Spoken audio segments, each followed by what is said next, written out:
Well, good morning, everyone. Thank you for joining us this morning. We're going to go ahead and get started. We might have some extra folks that are going to kind of trickle in this morning.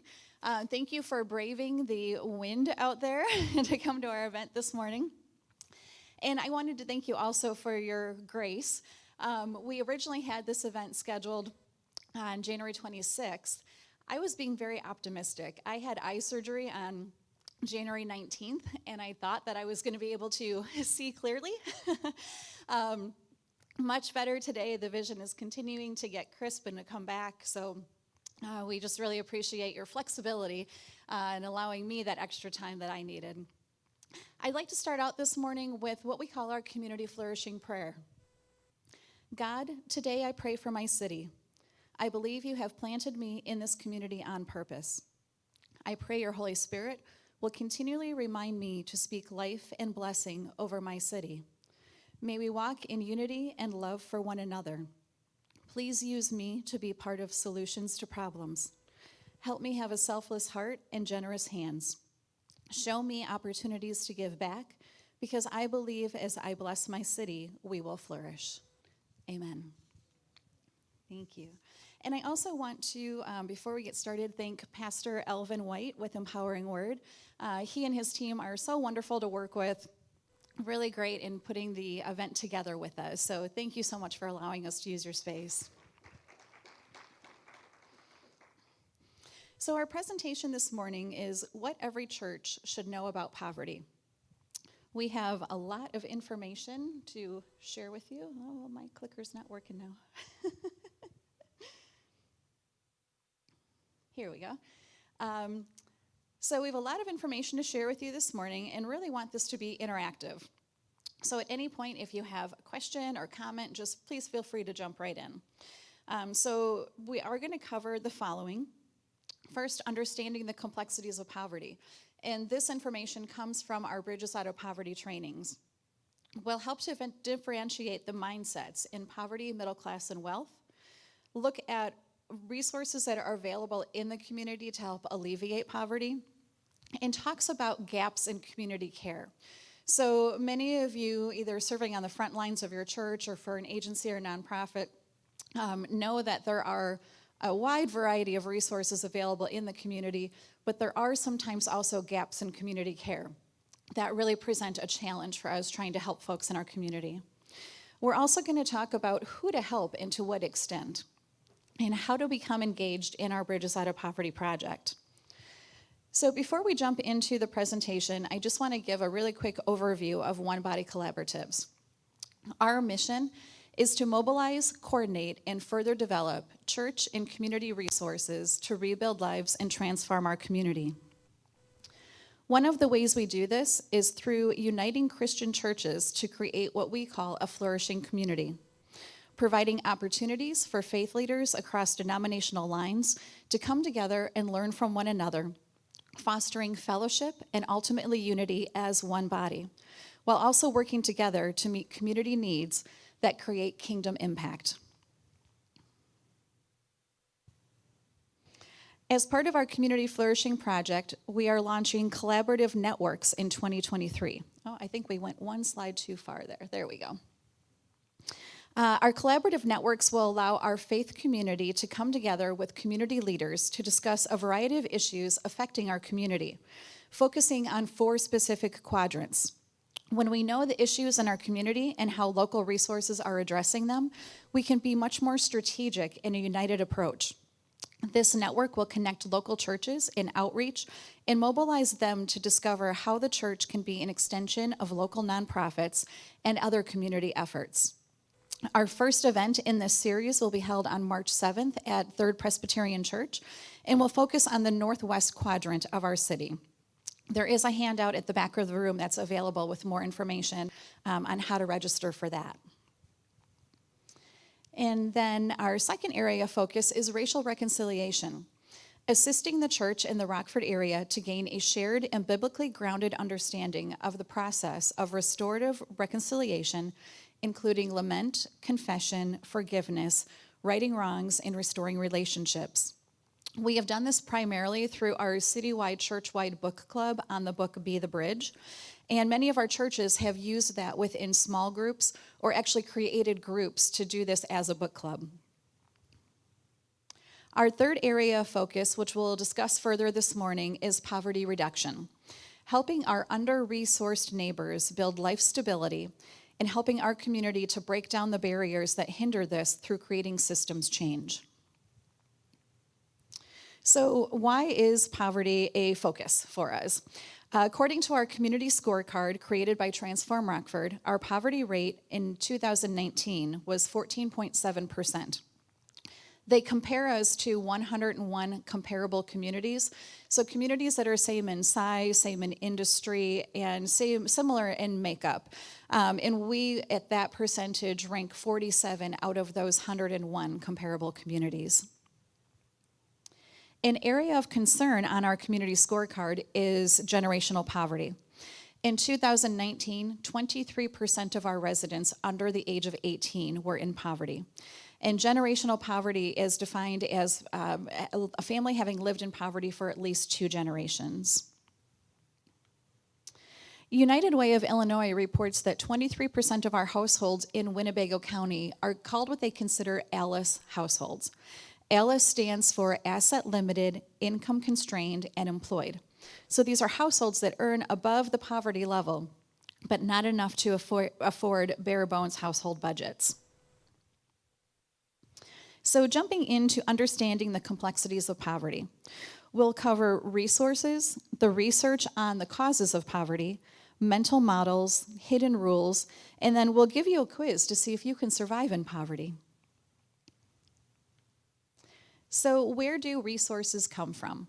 From the unique qualities of each person, many resources are passed along from parents and family, as well as through friendships and connections. The community is also responsible for developing resources that create growth in a nurturing environment.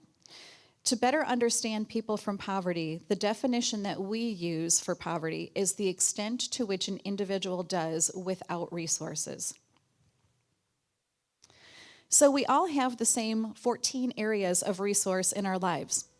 In our Getting Ahead classes, these Getting Ahead classes are for individuals that are experiencing generation or situational poverty, and it helps that person to build their resources and create a plan towards self-sufficiency. So in our Getting Ahead classes, this is many times the first time that people learn that finances are just one area of resource in their life. Our participants learn that resources are interconnected, and strengths in one area tend to lead to increased levels in another. Physical health can influence emotional health. Cognitive reasoning can influence emotional stability.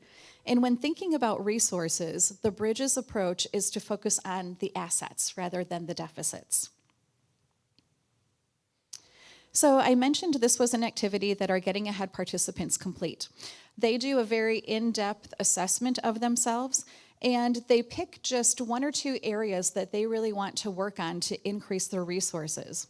This really helps them to determine the level of security that they have within each of these resources. So you'll notice the ranking across the top. On that scale of 1 to 5, the participants rank whether they are at a 1, which is considered to be urgent and in crisis, 2, which means that they're vulnerable and at high risk, 3 means that they're stable, and 4 means that they're safe and secure, and 5 says that they are thriving and actually giving back. So this is the worksheet that they use to rank themselves on that scale. They use this to determine where they are lowest in resource, but then also where they have stability. They also use this to determine, like I said, just 2 areas that they want to focus on in order to build more stability and resource in their life. So we don't have the time for you to complete this activity right now, but I would encourage you to rank yourself on that scale of 1 to 5. Again, we all have these same 14 areas of resource in our life. Our experience with them just depends on the environment in which we were raised. So as we think about resources, think about someone that you know who is struggling. What resources do they have that are strengths that could help them increase some of that stability?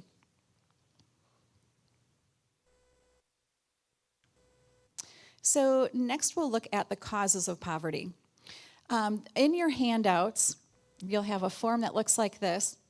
I'm going to give you just a few minutes to jot down some ideas or just think in your mind. What are some of what you think the causes of poverty are in the United States?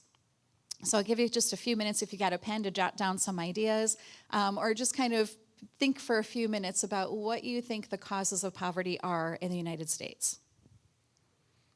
And this gives me time to get a sip of my water.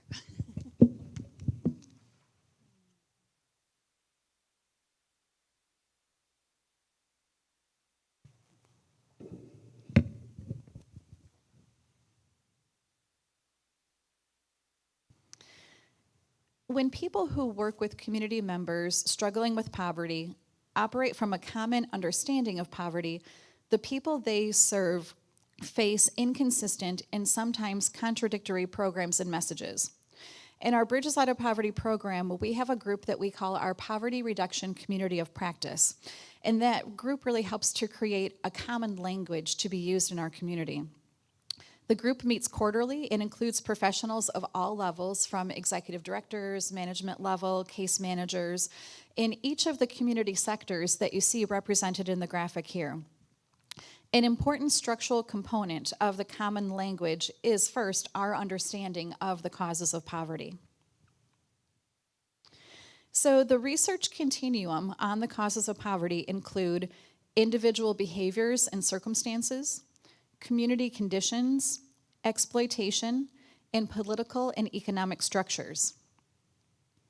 So here is a chart that lists each of the causes as well as what contributes to them. In our Getting Ahead classes, again, this is many times the first time that people realize that their life choices are not the only reason that they are in poverty, that there are outside forces that contribute to this as well. And again, for many people, this is a really big weight that's lifted off their shoulders. Yes, Pastor Rabbi Wing. It's my default.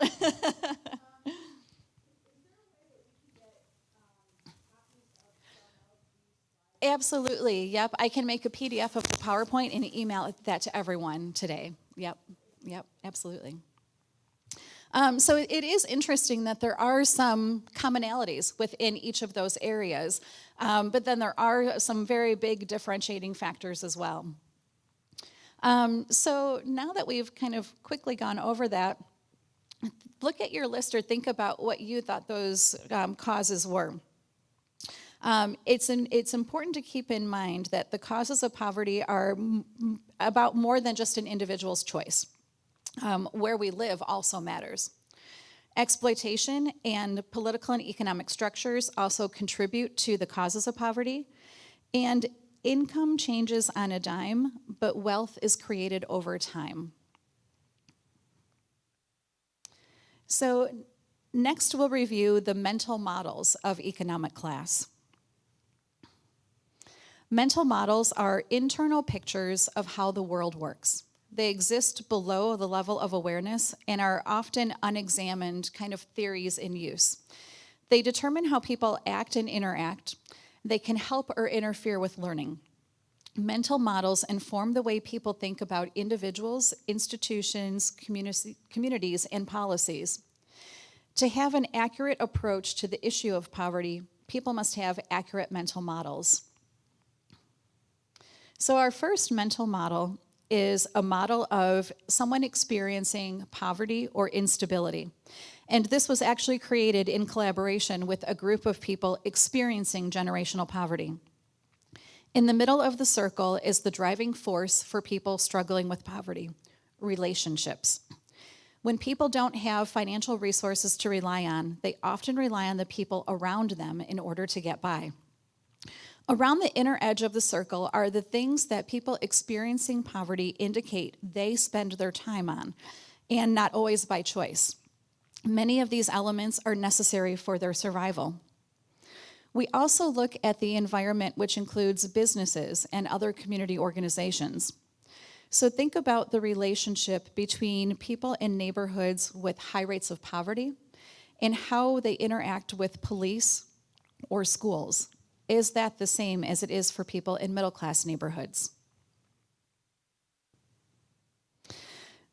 This is a mental model of middle class that was created based on input from people in middle class. We define middle class by the stability of all resources, not just finances. But for a household to be in middle class, usually at least one person in the household must have a job that pays a living wage or better. Most people in middle class know that they will have food every day, and they know where they're going to sleep at night. The resources are stable and predictable. The driving force for decision-making in middle class is achievement, which often includes achievement at work and achievement in developing material security, so owning a home, contributing to a retirement fund. Again, around the inner edge of the circle are the things that people in middle class spend their time on. Think about the differences in the types of businesses that we find in middle class neighborhoods and how that differs from the neighborhoods in poverty. In middle class, we have dry cleaners. In neighborhoods of poverty, they have laundromats. We have banks, not payday lenders. We have shopping centers, not corner stores. So really big differences in the makeup of the businesses within those neighborhoods, which also then either allows you access to the services that you need or causes you to have to go outside of your neighborhood in order to get those services. So the next mental model is the one of wealth. This applies to the top 1% of US households with annual incomes of 10.3 million or more. So this mental model is provided so that you can start to see where some hidden rules of class come from. And we'll talk a little bit more about hidden rules next. So when we think about this, the environment of poverty is unstable. So people have to focus on solving the immediate concrete problems. The environment of middle class is much more stable. People have today covered. They worry about the future and focus on planning. The environment of wealth is so stable that people don't think about today or tomorrow. They can make decisions based on family traditions. The time horizon in poverty is the present. It's the crisis of the day. The time horizon in middle class is 2 to 4 years. So in middle class, we can reasonably make plans that are 2 to 4 years out and pretty much see those come to fruition. The time horizon in wealth is 2 decades. People in poverty have personal power, strength, and fighting ability, but they may not have the power to stop bad things from happening in their neighborhood or their community. People in middle class have the power of the institutions because the institutions are run on middle class skill sets, norms, and values. People in wealth have the power to influence and shape policy in the direction of the community. It's also interesting to note that mental illness and chemical dependency are found in those circles in each of the 3 different classes, but the amount of time and resources spent on those is dependent on the individual person's resources. So a summary of mental models. Meeting basic needs without the resources that enable long-term planning thrust people experiencing poverty into what we call the tyranny of the moment, where all available time and resources are focused on survival.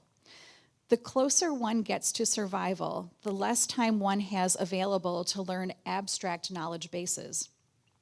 Recognizing problem-solving skills and establishing differences in time horizons of all of these different models that we've looked at are really interesting. And in poverty, relationships trump everything. So we want to develop and maintain healthy relationships of mutual respect.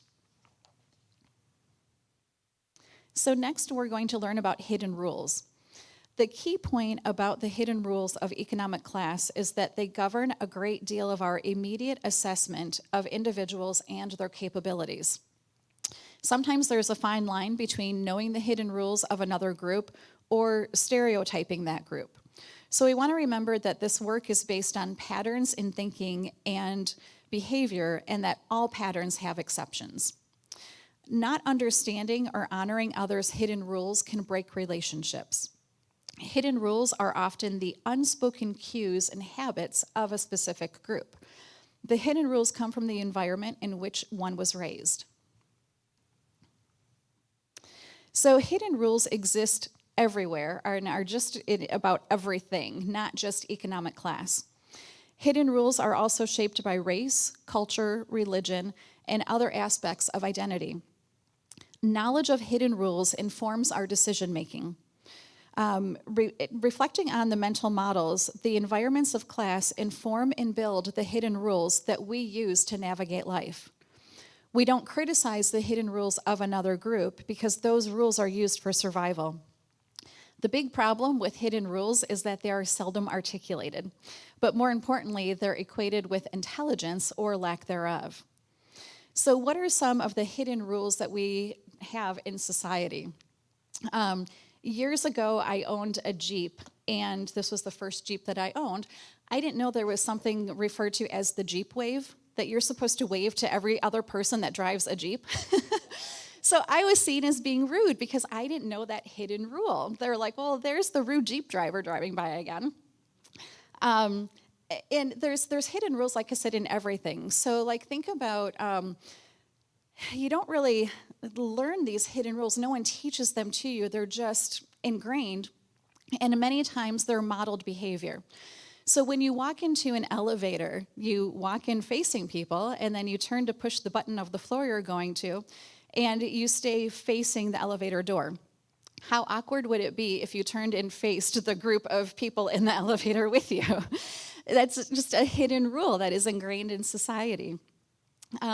So think about hidden rules that you might have in your home. Maybe when you walk through your door, you take your shoes off at the door and don't wear your shoes in the home. If a guest walks into your house and they leave their shoes on, you may think that they're being rude, but you didn't necessarily articulate to them that that's a rule of your home.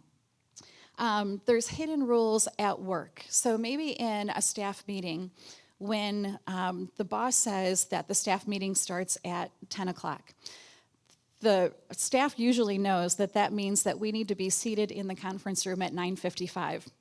But when that new employee walks in right at 10 o'clock and they get a look from the boss, they don't know what they did wrong. Again, that rule wasn't articulated to them. So does anyone have any, now that we're talking about this, any ideas that come to mind about hidden rules that you have within your home or any that you may have experienced? We've got a quiet group this morning. So just keep thinking about those as we go through our charts here. So a few key points. Most schools and businesses operate from middle-class norms and values. And again, individuals bring with them the hidden rules of the class in which they were raised. So here is a chart of the hidden rules among classes. And again, it should be noted that this chart indicates patterns that may be seen. Many individuals use a combination of parts of the chart. So if we look at just a few of these, money. So in poverty, the hidden rule about money is that it is to be spent. It's to be used. We don't know when we're getting it again. We're going to get everything that we need right now, and we're going to help out our friends that need our help. In middle class, money is to be managed. In the wealth class, it's to be conserved and invested. So looking at the hidden rule on food. In poverty, the question is the quantity. Did you have enough? In middle class, it's the quality. How was the food? And in wealth class, it's how the food was presented. Did it match with the theme of the meal? And the chart continues on here to the next page. There are, again, hidden rules around family structure. In poverty, it tends to be matriarchal. In middle class, it tends to be patriarchal. And in wealth, it depends on if mom or dad has the money. Driving forces. So again, those mental models that we reviewed. In poverty, relationships are the driving force of everything. So when we think about either professional athletes or performers that maybe came from poverty that had multi-million-dollar contracts and then filed bankruptcy 3 years later, and we think, how did that happen? It's because that environment in which they were raised in poverty, that money is to be spent. and they have entourages of people that they take care of. So again, as we think about the driving forces in each of these classes, it really helps us to just have a little bit more of an understanding of where people are coming from. So the driving force for middle class is achievement. It's funny in middle class when we win an award, it gets put on the fireplace mantle for people to see. In poverty, it doesn't always get put on the mantle. Sometimes folks in poverty want to hide that achievement. And again, driving force in wealth class is connections, making those connections.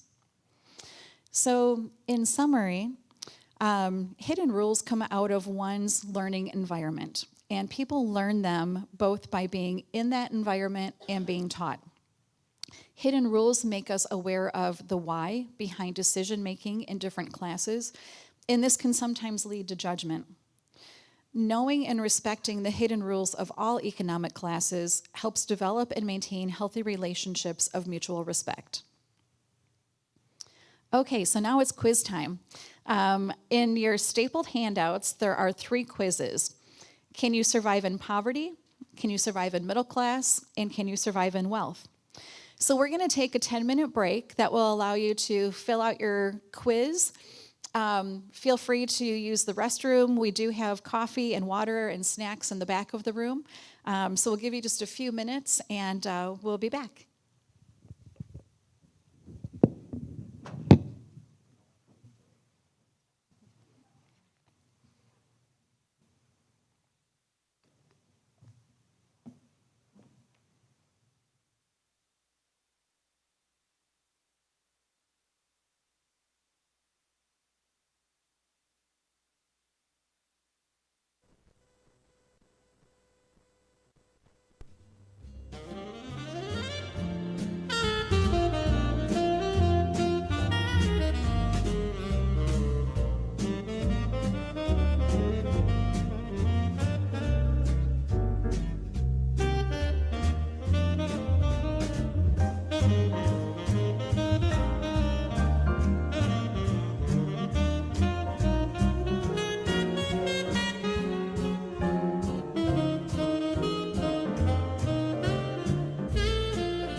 Okay, so hopefully it gave you enough time to kind of look those over a little bit.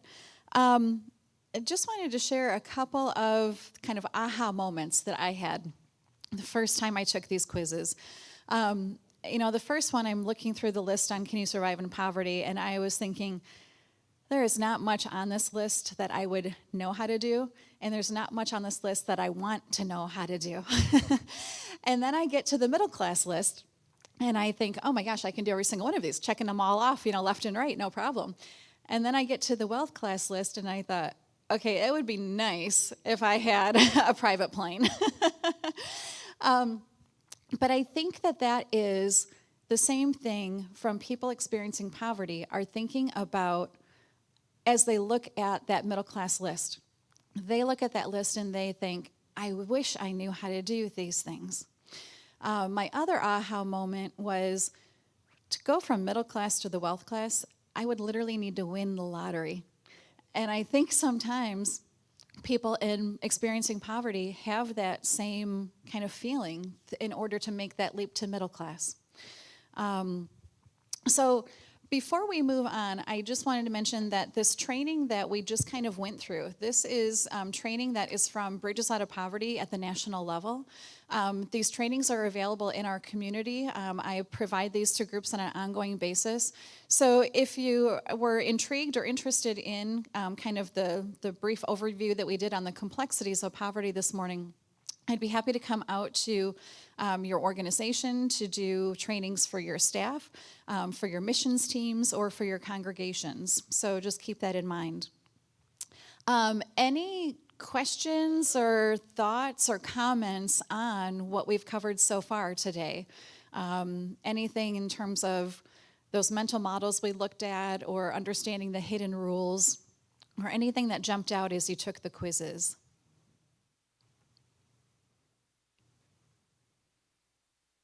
Yes, Angela.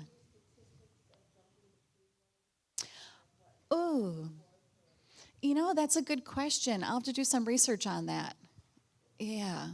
So you're talking like kind of where people are generally at, and then the percentage that are able to go from that poverty to middle class? Okay. Sure. Yeah, let me do some research on that. Yeah. Other questions or comments? Yes, Elvin. The aha moment for me was the fact that I was born and raised in person, and then living you know, so it's very reminiscent of, oh yeah, I remember that type of stuff. Absolutely. Yep.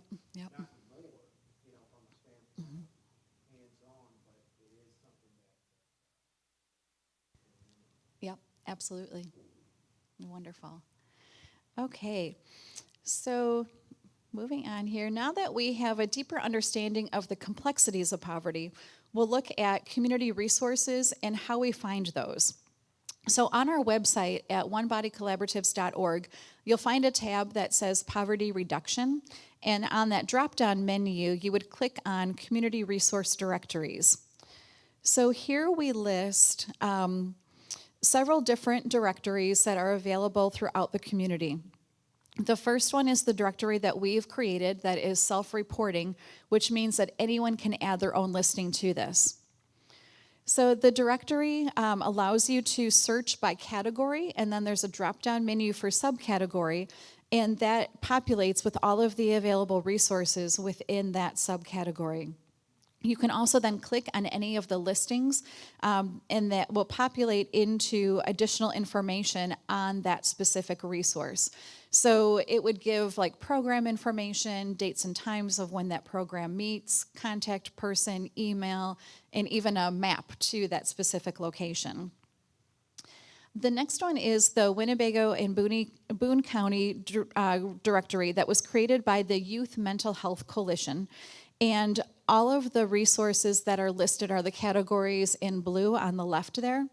And then when you click on any of those, again, it brings you to a listing of all of the resources available within that specific category. The next two are connected. They're both resources of United Way. The first one is a quick resource page, and it's just lists phone numbers on a wide variety of resources. But it's a nice, just kind of one page, kind of quick reference. And then the second piece of that is that there is a website that allows you to search by category. We have Cornell with us from United Way this morning, and I'm going to invite him up here to share a little bit more about United Way's resources.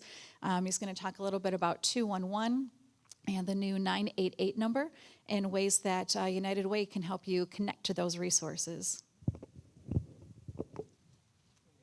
You're welcome. Try not to fall going up the stairs. How's everybody doing this morning? Well, appreciate you having me. Thank you so much. Originally, I was not the first round draft pick for this presentation. It was Pam Thompson. She is our community impact manager with United Way.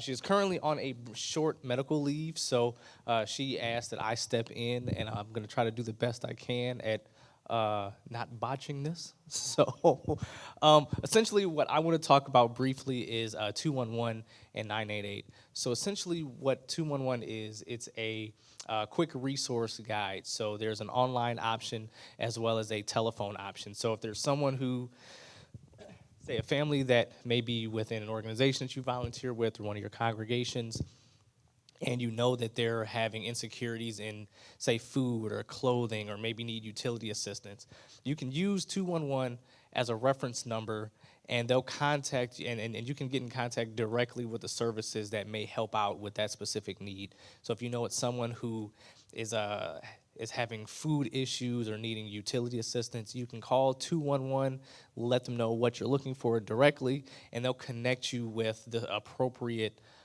resources in that area. So if it's something related to food or housing, maybe they'll connect you with the Rockford Rescue Mission or the Salvation Army or the food bank or someplace like that. So 211 is essentially a one-stop shop for all your resource needs, from clothing to food to utility assistance to housing, child care, just anything that you can think of that families may be lacking. You can use 211 to try to find those resources. Next one is 988. 988 is the Suicide and Crisis Lifeline contact number. So if there's anyone that you know is going through a mental health crisis or someone who is just really battling with depression or anxiety or anything like that, it's very similar to 211. 988 will allow you to get the resources specific to your needs in that area. So if you know there's someone who maybe needs subsidized counseling, you can call the 988 number and get a list of people who take public aid for mental health services. So it's a big deal specifically in our area related to mental health, and our resources in our area tend to be lacking a little bit as it relates to mental health and getting the proper services and needs. So 988 will help you find those specific resources in our area. So in the back on the table there, the same table that you checked in at, there's going to be a box of United Way baggies, and in each bag we stuffed a few items in there for you. So you'll see a flyer specifically for 211 and 988. There'll be another flyer specifically kind of briefly giving a quick overview of what 988 and 211 covers, some of the services that you may be able to call them for. There'll be a third flyer that goes a little bit deeper into what 211 would cover. So it'll look something like that. Talk about like housing assistance, public safety assistance, rental assistance, and things like that. So it goes a little bit deeper. And then the last one is very, very critical, because the one thing that, in order to make these things work and operational, what we really need to do as a community is kind of band around each other and be able to bolster these resources. So the last one is for any organizations or congregations that you're currently with. We want to be able to increase the resources available. So the last flyer kind of gives you an outline of how to register yourself with 211 and 988. So then that way, if maybe you're offering a new program regarding to mental health, if you're offering a new program regarding food assistance, clothing, free child care, we want to be able to track that. So when someone calls and they're needing something, your organization, your congregation can be one that comes up under that list. So please be sure to take a baggie. There'll also be, because Pam and I stuffed all these bags, so please take them all, as many as you need. There'll also be 50 cards in there. So one side is 211, the reverse side will be 988. So if you want to hand these out to individuals, you can certainly do that. The flyer also has a QR code. So in case you hand out all your cards, people still want the resources, they'll be able to scan that QR code. And lastly, in the bag will be a business card for Pam Thompson as well as myself.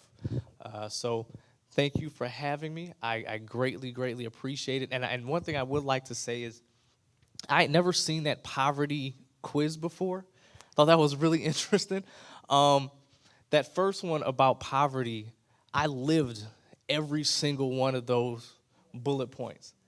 And it really blew my mind that now, of course, I kind of more identify with the second page, but living like that.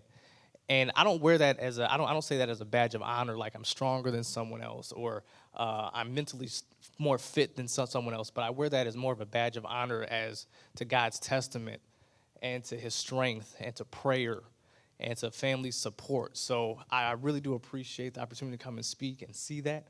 I really think it's a blessing, so I appreciate all of you. Thank you. Thank you. I appreciate it. Yeah, absolutely.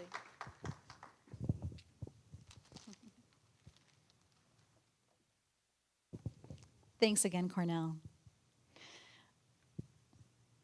So as we continue here, on our website, we have a continuation under where we list the links for those directories, where we list some of the kind of top needed resources in the community. So here we have the Community Action Agency in 211, and then also the Northern Illinois Homeless Coalition and the Family Peace Center. We also have the Mental Health Co-Responder Team. So this one, we did have the Crisis Co-Responder Team do a panel presentation with us several months ago. We do have that available as a recording that I'd be happy to email to you.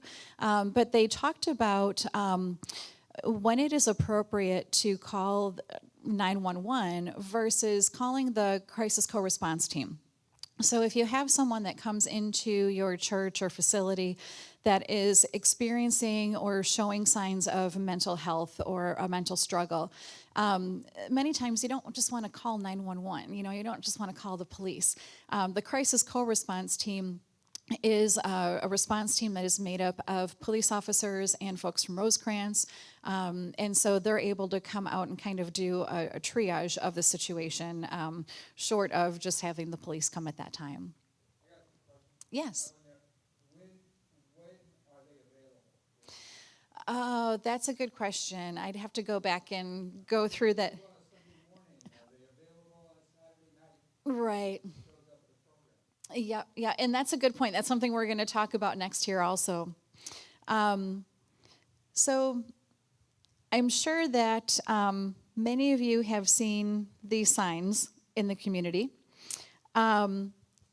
We do realize that there are some gaps in community care. But first talking about these billboards and the campaign to deter the panhandlers.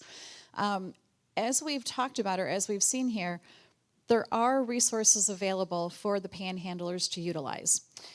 For some of them, it's simply a source of income that they use, being on the street. And for others, they may not want to comply with the rules of the organization that is providing the service to them that they need.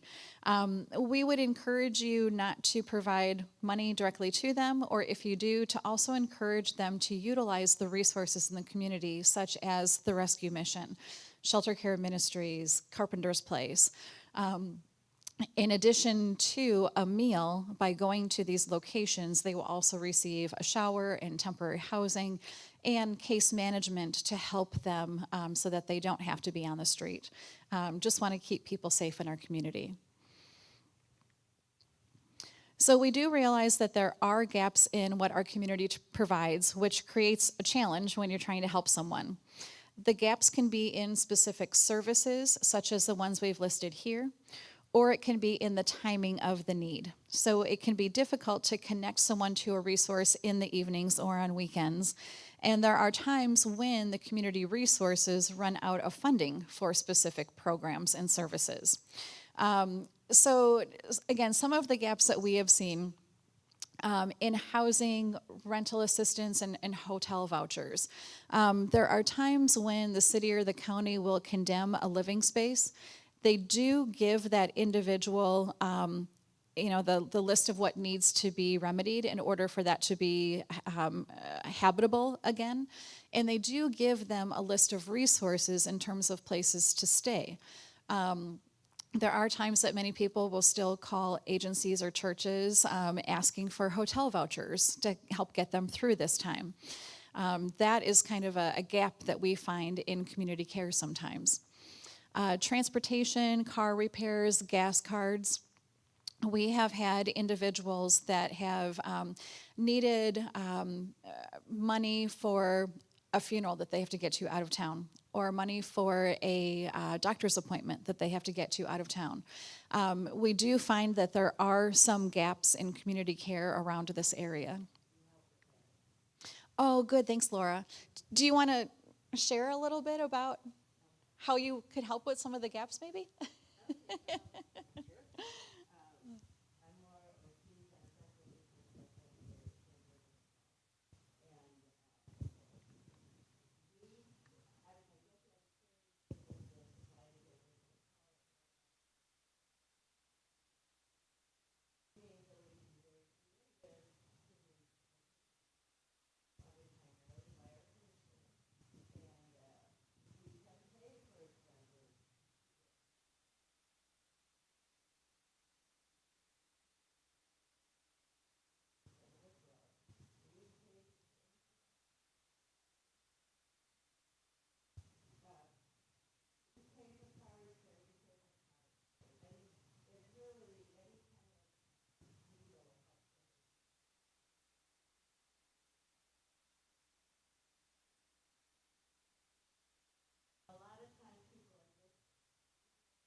Thanks, Laura.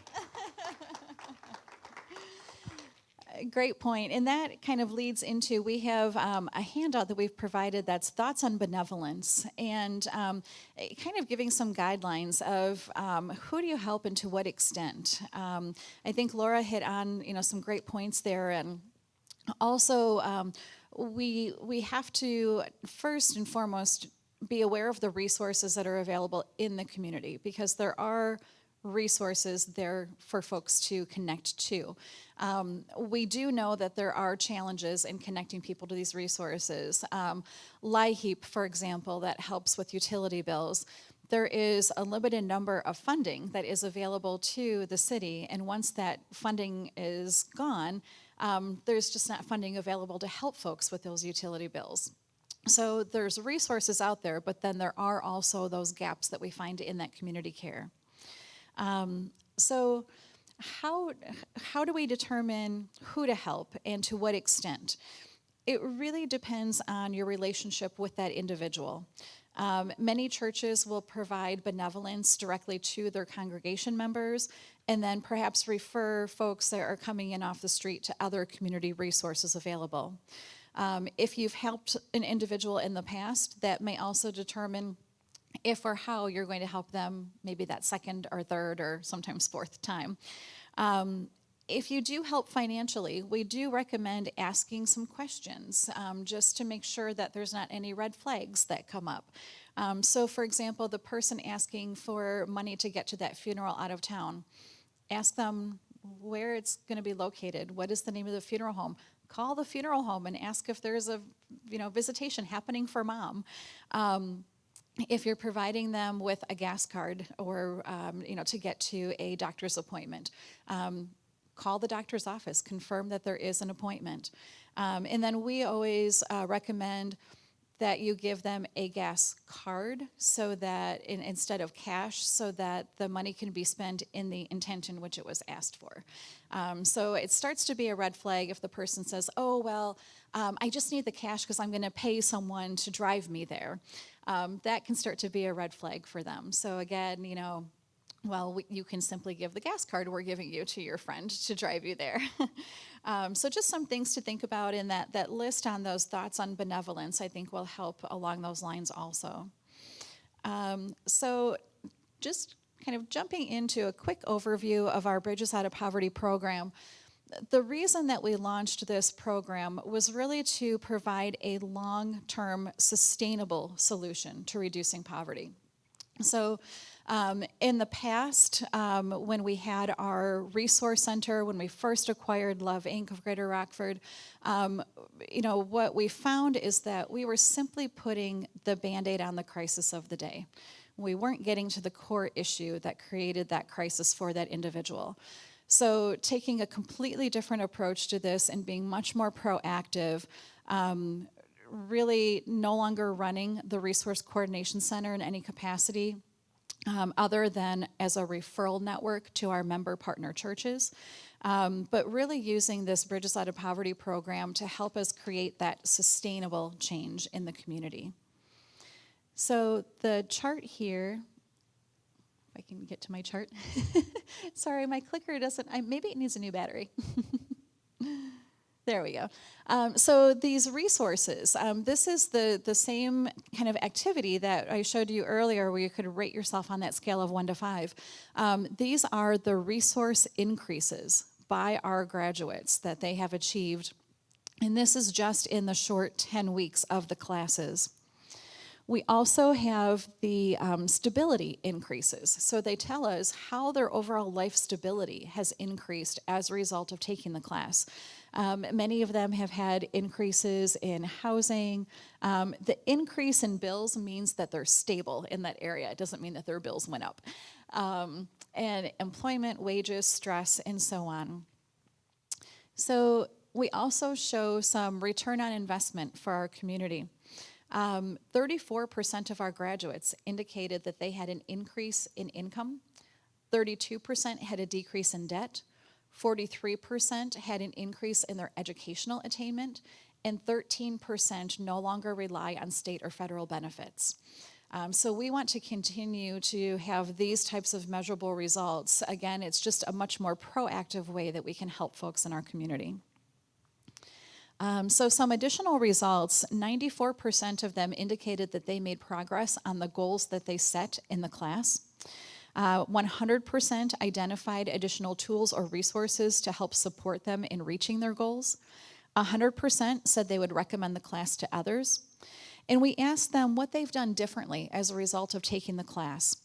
They said that they focused more on their future, specifically education and finances. They budgeted better, they focused on paying off debt, they started actually hoping and thinking about their future. And that's really what we're talking about with that abstract knowledge base. In poverty, folks are at that concrete level where they're solving the crisis of the day, the tyranny of the moment. To get past that is huge for people to actually start thinking about their future and planning for their future. They said that they got motivation from the group not to give up, that they manage their time better and set goals and looked more closely at different parts of their life. So in partnership with 9 local agencies, employers, and churches, we have graduated a total of 96 Getting Ahead graduates since the classes launched 2 years ago, and our goal is to have 100 graduates this year. So research shows that it truly takes 2 to 5 years for someone to transition from poverty to self-sufficiency. And as a community, we have to be able to support these graduates as they continue their journey toward that self-sufficiency. So we've created a Staying Ahead Facebook page. This is for all of our Getting Ahead graduates. You're welcome to share this with anyone that is just interested in resources that can help them as they continue on their journey. This is just kept updated with ongoing programs and services and resources that are available throughout the community. So glad that Major Angela is with us this morning. There is a variation of the Getting Ahead curriculum, which is called the R Rules. And this is a curriculum for middle school and high school students. The Salvation Army has received a grant to implement the program this year, and we'll be working to roll this out in the community. So it's really interesting when we start to think about that generational poverty cycle and taking this multi-generational approach to these Getting Ahead classes. If the parent and the teen are going through the classes at the same time, that's a huge win and can really break down that generational poverty cycle. So a couple of things that we ask that you commit to prayer for our program and for our participants. Consider hosting a Getting Ahead class or partner with another church to host a class. You can support our poverty reduction efforts through grants and endowments, or you can support a class. So we provide a $25 cash stipend to each of the participants, so they earn $250 over the course of those 10 weeks in taking the class. And we don't feel that we are paying them to be in the class.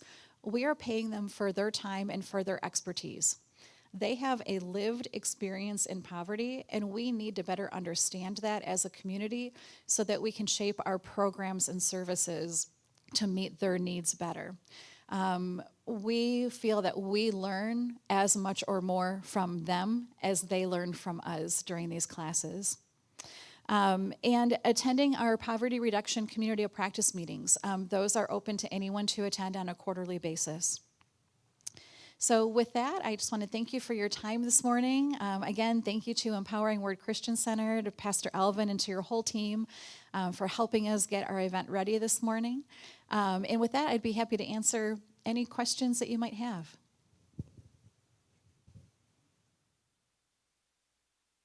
Rob, yes. 2 questions. Mm-hmm. How are participants connecting? Mm-hmm. So where are you finding? How are we getting that out? And then you mentioned the Facebook page, but what's the ongoing connection after a 10-week course? How are we continuing to follow up the relationship? Yeah, great questions. So we write a lot of grants. It is through our grant funding that we are able to fund the Bridges Out of Poverty project and the Getting Ahead classes.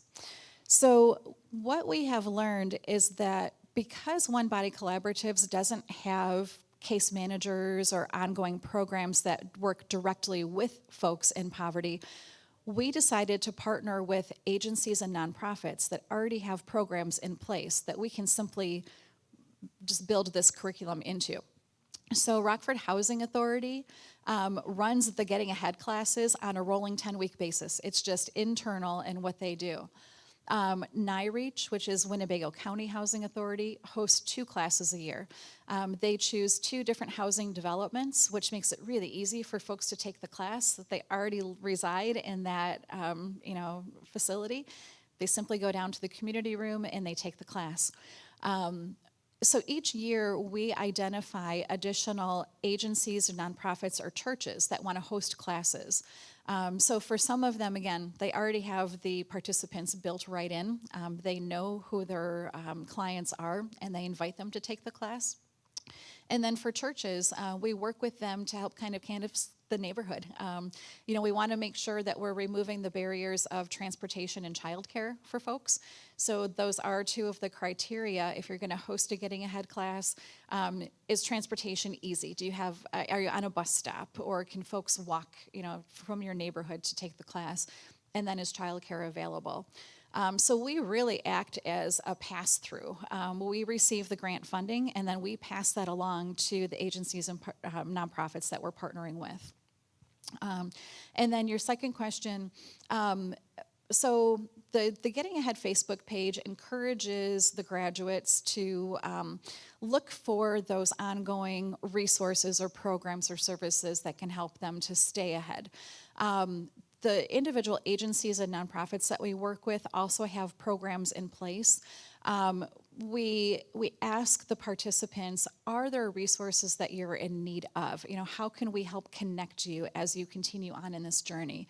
And then at the conclusion of class, they also receive a form that lets them know that they can contact us at any time to get connected to those resources they may be in need of.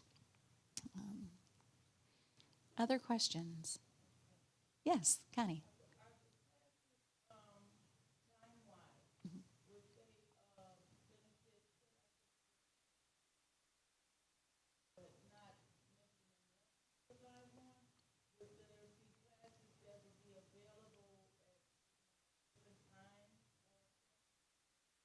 Yes, yeah. So we're working on that with some of our partner churches.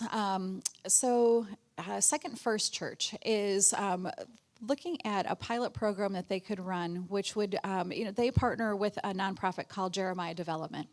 So Jeremiah Development already knows the residents within that area that are connected to Second First Church. Jeremiah Development would help to identify participants to take the classes in the evening. And what Second First is thinking about doing is inviting that entire family to come to the church that night. So when they first arrive, the church would provide a meal for that family to have together. And then the adults would go into the Getting Ahead class. The kids would go into a room where they would be tutored. They would have help getting their homework done. And the beauty of that is then that family gets to go home that night. They've already been fed, the homework is done, and they just get to go home and be a family for the rest of that evening. So that is a model that we are really working to implement and then to replicate across the community. Yeah, and there's not necessarily, a specific income level that we're looking for. We had an individual in one of the classes recently that their income was $40,000, which sounds like a reasonable income, but when you start looking at the number of children, the expenses, and everything else, that person still needed that kind of underlying support that the classes provided. So it's not just for people that are experiencing really deep poverty.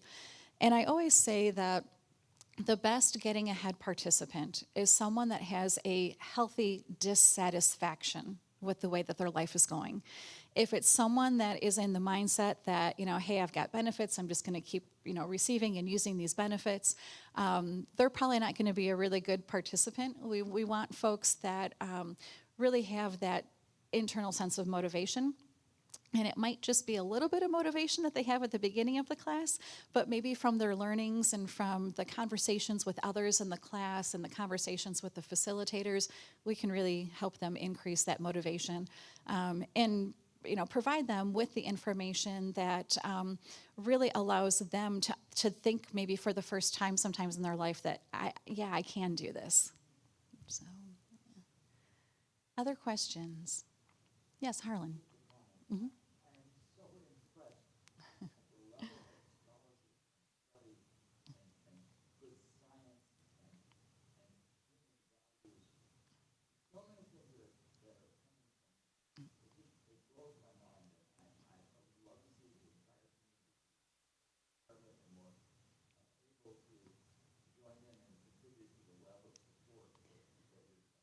Absolutely. Thank you so much. I appreciate that. And I cannot take any credit for the material. That is all done by a company called the AHA Process, that is the parent company to Bridges Out of Poverty.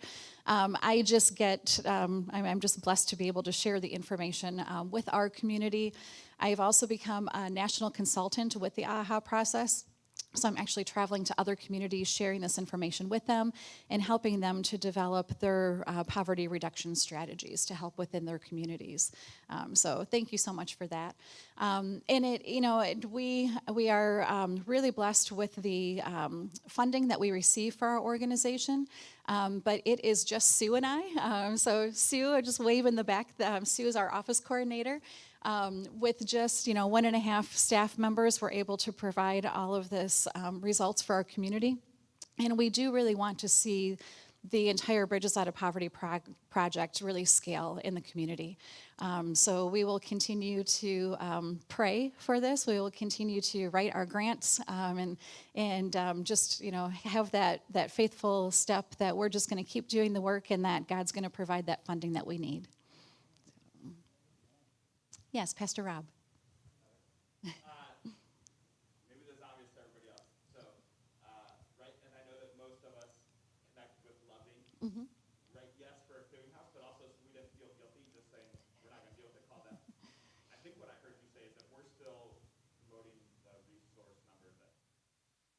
That's probably not the best option.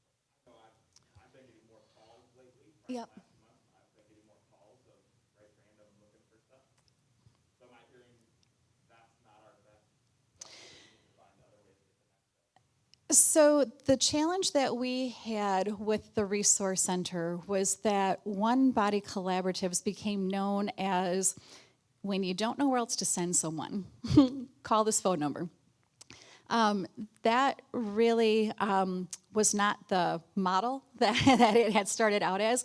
Really what Love Inc. started out as was very specific partnerships between One Body Collaboratives, and actually it was Love Inc. at the time, Love Inc. and a church, where that church assigned a point person that would communicate back and forth with Love Inc. So when someone called the church, they would refer them to Love Inc. Love Inc. would do a very extensive intake process. They would identify resources in the community.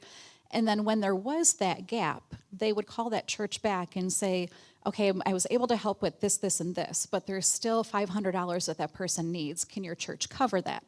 And the church would typically say yes, but they wanted it to be seen that the money was coming from Love Inc. and not from the church, so that the person wouldn't keep coming back to the church every time they needed that assistance. The challenge that we found was that, again, we started getting thousands of phone calls every year. And the funding that we received for that center was only from a small group of churches. So we literally did not have the capacity for all of those calls coming in. So what we offer today is, if you are a member partner church of One Body Collaboratives, which means that your church contributes any dollar amount annually to us, you are able to use those cards for anyone and still have them call what we call now our referral network. So we've really scaled that down. And again, it was, we didn't have, first of all, the capacity, we didn't have the funding. And then with this model, with Bridges Out of Poverty, and it really being that much more proactive way to help an individual, that's where that change came in. So if you are an annual contributor to One Body Collaboratives, we still provide those referral network cards to those churches, and you're still welcome to use those. Yeah, great question. Other questions? All right, well, I think I'm giving you, you got about 30 minutes extra time this morning. There are snacks and water and coffee in the back, so don't feel that you have to scoot right out if you'd like to hang out for a little bit. And make sure that you grab one of the United Way bags also on your way out. I'm sorry, yes, Pastor David. Yes, yep, I will put this in a PDF document and we'll send that to all of the attendees today. Yeah, thank you. All right, enjoy